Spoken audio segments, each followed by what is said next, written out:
Hello everyone, today we are going to review this Logitech K380 Bluetooth keyboard. Logitech K380. I have used this Bluetooth keyboard for the past a month or so, and I hope that this video would lead you to make a proper purchase. What I liked about this keyboard so far is the price. The price, I paid 31 US dollars.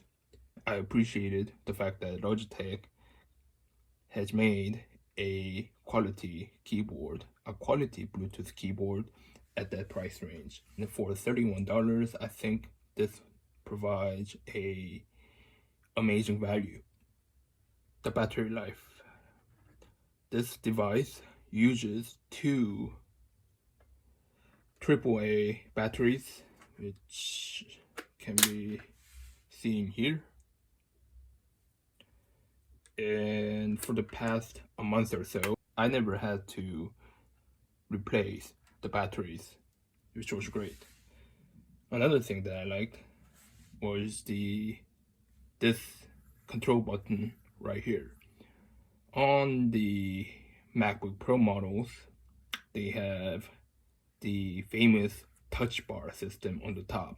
However, on the Logitech, they don't have the touch bar because it's $31. I don't think they can afford to put a touch bar on the top here like the MacBook keyboard. You can control things with ease. The sound buttons, play, stop, pause button, etc. The Bluetooth connectivity has been great as well.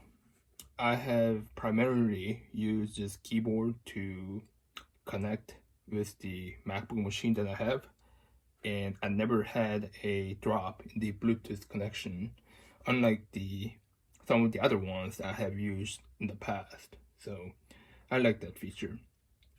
The power button is here. Never had to turn this thing off after I bought it, because it would automatically go to the sleep mode after a while, so that it can save power. The way to turn this off and on is pretty simple. Off, on.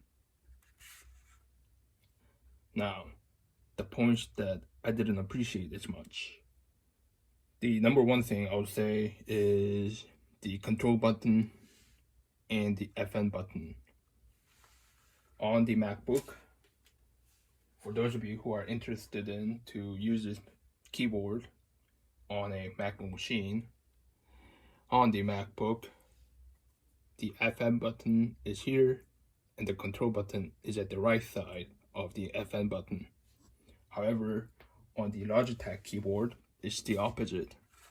The control button is here and the FN button is at the right side of the control button, so it's switched.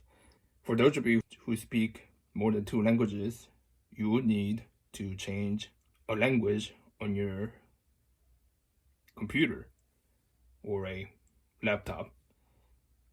And a way to do that in a MacBook machine is by pressing the control and the space bar at the same time. However, because of the fact that the location of the control button and the FN button is switched, sometimes I would get confused.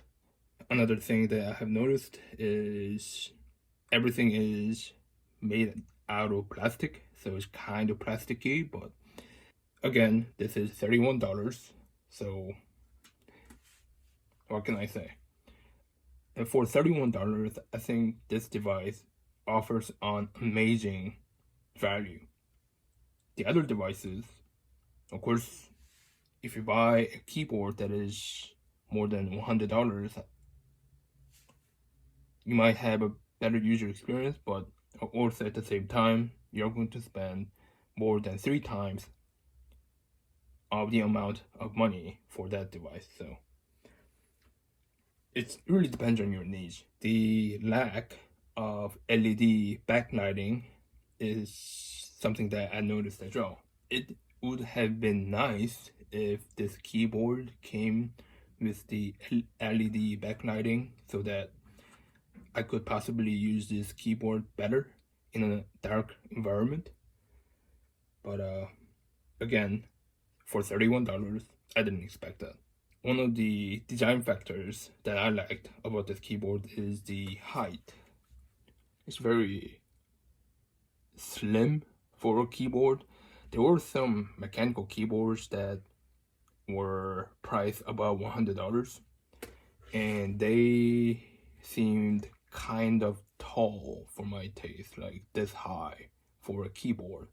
So in order to use a keyboard that is placed like this high, I would kind of feel stress on my wrist. But this one is kind of slim, just like the Apple Magic Keyboard, so I have no complaints.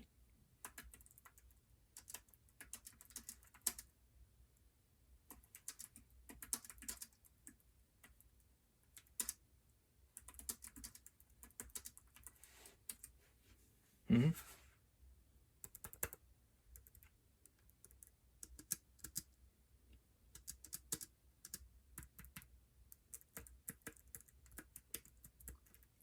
It's not too loud, it's not too flimsy, so just like the way I like it. If you have any questions about this Logitech K380 Bluetooth keyboard, you can leave a comment below. Chances are I'm going to answer that question. If you like this video, please give me a thumbs up. If you didn't like this video, please give me a thumbs down. Thank you for watching, and have a nice day.